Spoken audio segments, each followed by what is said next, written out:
الحمد لله وحده والصلاة والسلام على من لا نبي بعده ولا رسول بعده وهو خاتم النبيين بعده.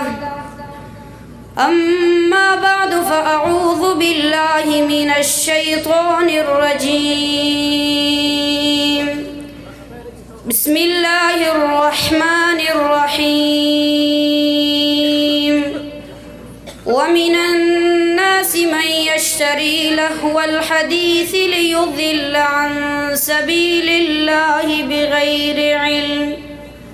صدق الله العظيم.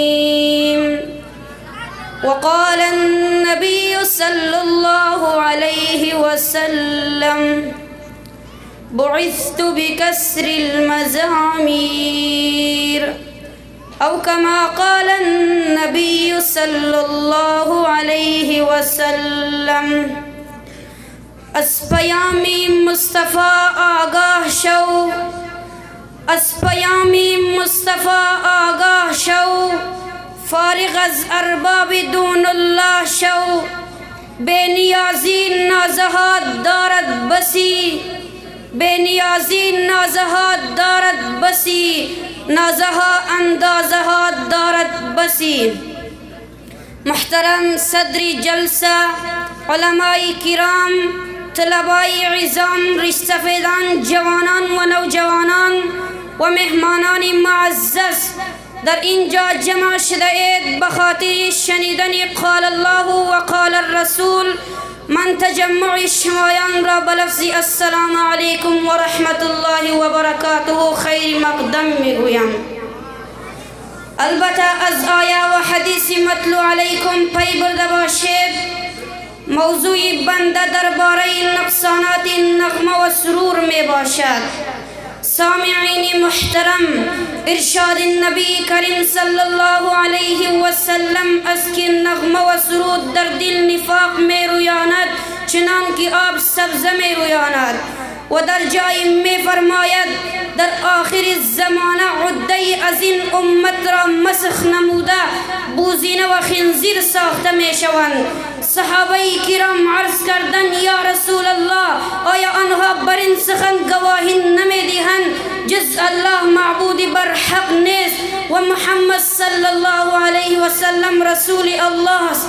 نبی کریم صلی الله علیه و سلم فرمود: چرا نه، بلکه آنها نماز میگذارند، روزه میگیرند و حج نیز ادا میکنند. صحابه کرام پرسیدند: آخر سبب این معامله با ایشان چیست؟ آن حضرت صلی الله علیه و سلم فرمود: آنها آلات موسیقی را از خود می نمایند.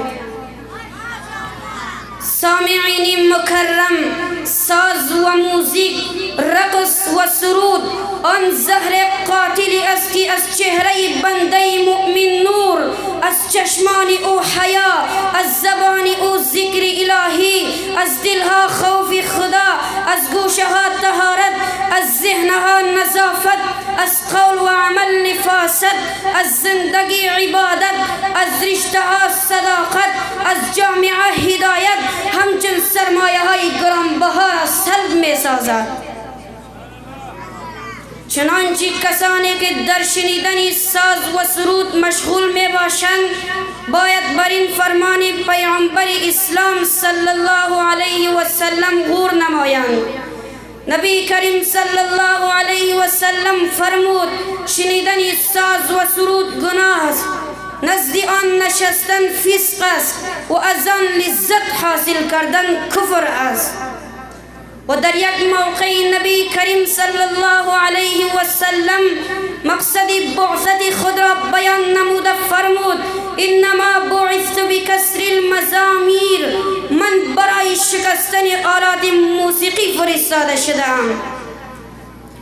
لیکن برادران مسلمان، با صد افسوس میگویم امروز نامگیرندگان این پیامبر اسلام صلی الله علیه و سلم موسیقی را انتشار میدهند. موسیقی کاری که فاسق از او را شخصیت اعلام می شمارند و این موسیقی را غذای روح می گویند. این ترقی و کامرانی میپندارند.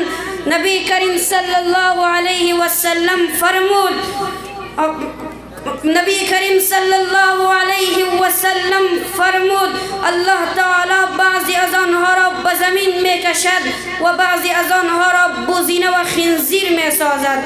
شاعر میگوید شمع کج آخر سوزد پرده فانوس را، شمع کج آخر سوزد پرده فانوس را، شخصی به غیرت چی داند غیرت ناموس را.